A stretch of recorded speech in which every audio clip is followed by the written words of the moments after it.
Good afternoon, Takana. Good afternoon, Formosa City. Welcome to Formosa 24/7 News.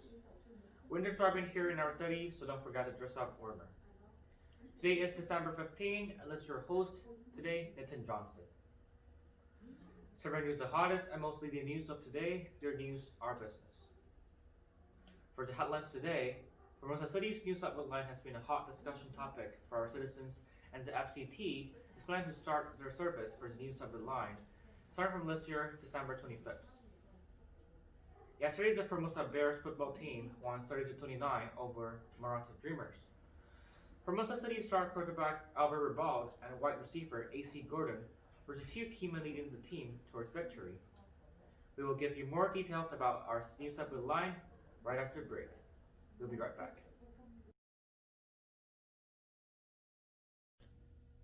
Formosa City Crosstown Subway Transit, commonly referred to as Crosstown, is a 25-kilometer subway transit line being constructed from Muskoka Station to Montlayer in Morrisville City, Takana.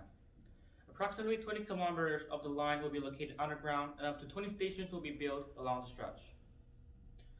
The total approved budget for the Crosstown project is $150 billion. Up to 55,000 passengers are estimated to travel on the line during peak hours by next year, 2021. The owner, Subway Urban, is overseeing the design and construction, while the Formosa City Transit will operate the subway line, which is scheduled to start operations on December 25th of this year. Among all stations, now named Donaldson Square Station, will be what Subway Urban calls an underground station with mobility hub near the intersection of St. Newman Road and Liverpool Street West. And now we have Harvey Sean showing us the newly completed subway station at the scene. Harvey, please go ahead.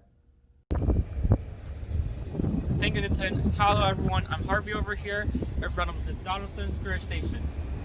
And here, today, since we're here at the new subway station, I'm glad that I can be interviewing most of the most important people through the whole process from planning the new subway line all the way to now here to bring our citizens here to take our new transportation system.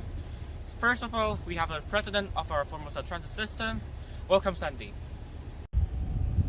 Hello everyone, this is the president of FCT here. I'm Sandy. I'm glad to be here.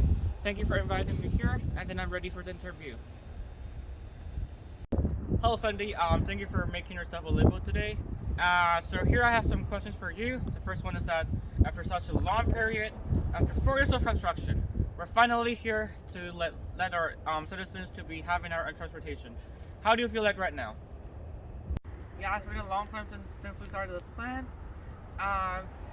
This is literally my pleasure for being in such an important role from starting from planning this. But also I'm pretty nervous about this plan because the public are asking oh, when is it going to be open? It's been so many months, it's been so many years, and finally we're here and we finished it. So I'm really happy for myself, and I believe this is one of my best accomplishments in my entire life. It is indeed something to be categorized as an accomplishment for sure. Okay, Sandy, the second and last question, because I know you're busy, so I don't want to really bother you for a long time. What do you think is the difficulties while building up this new subway line?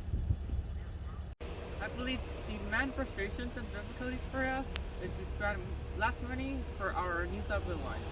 As you know, this is a crosstown new subway line, so it takes a lot of time, a lot of effort, and most importantly, a lot of money. And so here, we have to minimize our budget for a new subway line to not only spend less money, but also to give our citizens the best quality for our new subway line. Thank you very much. Thank you for coming in for our interview. Thank you very much. Alright, as Sandy mentioned about minimizing the budget, here we have the director of Subway Urban Construction Department, Peter Winston. Here he will be explaining about how they minimize the budget for spending on each station. Welcome, Peter. Hello everyone, this is the director of SCT over here, and I'll be here explaining about the budget and to minimize the cost. As you know, our budget is $150 billion, and so for one station we wanted it to be 25k square meters. And for the cost, the ground and ceiling cost $2 million per square meters each. The floor size costs $1 million per square meters each. So our stations will be looking like a square. So the volume will be here with 25k equals to x squared h. where h is equals to 25k over x squared. So here we have our equation of cx equals to 2 times 2x squared plus 1 times 4xh. The 2x squared and the 4xh here is the ground and ceiling, and the first sides, the 2 and 1 here is the $2 million and the $1 million. So here we have our equation, which is 4x squared plus 100k x to the power of negative 1. So now we have our first derivative equation over here. C prime s equals to 8x minus 100k over x squared is 0. So ax equals to 100k over x squared, where x equals to 23.2. And then we put 23.2 into the table, where x is smaller than 23.2 or greater than it. And we know that at 23.2, it'll be the minimum point. So we plug in 23.2 back into the original equation, and we got 6.436 billion for each station cost. So there are 20 stations in this new subway line, so it'll cost 129.26 billion for the station total cost. For the tunnel, one tunnel will cost $800 million, and we have 19 tunnels connecting to 20 stations, which will cost us $15.2 billion. And for the bus terminals and access for one station, it'll cost $100 million, and we will have 20 stations, so it's $2 billion. So we add all of them together, we will get $146.46 billion, which is smaller than $150 billion, which means that we successfully minimized the budget. Thank you, Peter, for your time, and now back to Nitin. Yesterday's Formosa Bears won the game against the Murtaugh Dreamers by just 1 point. We will talk about this after the break. We'll be right back.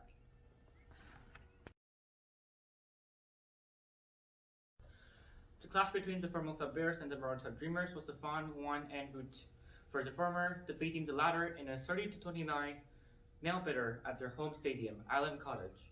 Thanks to what could be the play of the season, was AC Gordon out-jumping Street Dreamers defenders in the 1 seconds to get the ball from quarterback Albert Ribault for the game-winning touchdown. Instead of a potential barn burner between Mark Ellen and Albert Ribault, it was defense stealing the show, limiting the usually dynamic young quarterbacks to zero game breaking plays down the field for much of the game. Albert eventually broke through as the second half rolled along, but the Dreamers' defense left it all on the field with key stops late in the first quarter. 10 seconds left. The Bears were down by 6. Just when it appeared Mark Ellen and the Murtaugh Dreamers would celebrate his 12th first quarter game-winning drive, AC Gordon caught the 40-yard pass, which ended the game. Here we have our reporters Kevin Harper ready to interview our quarterback Albert Ribault about the game. Kevin, please. Hello everyone, this is Kevin here, and I'm here with the Formosa quarterback Albert Ribault. Welcome.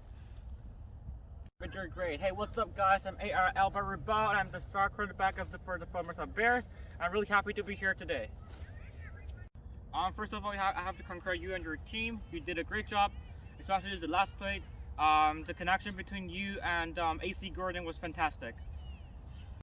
Yeah, no, it's been a tough game, but we maintained to be aggressive and humble, and we adjust play by pace, and so finally we attacked their defense successfully, and fortunately we got our victory really good. And so I'm really happy with my team and my crews, and so I'm really happy with the game.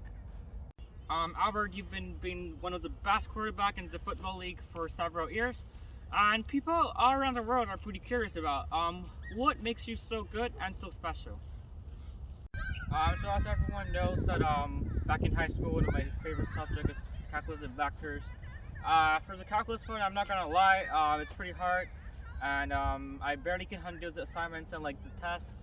For the vectors part, I really like it, and so I was thinking about it once, and then I was like, why don't I apply vectors to my career football?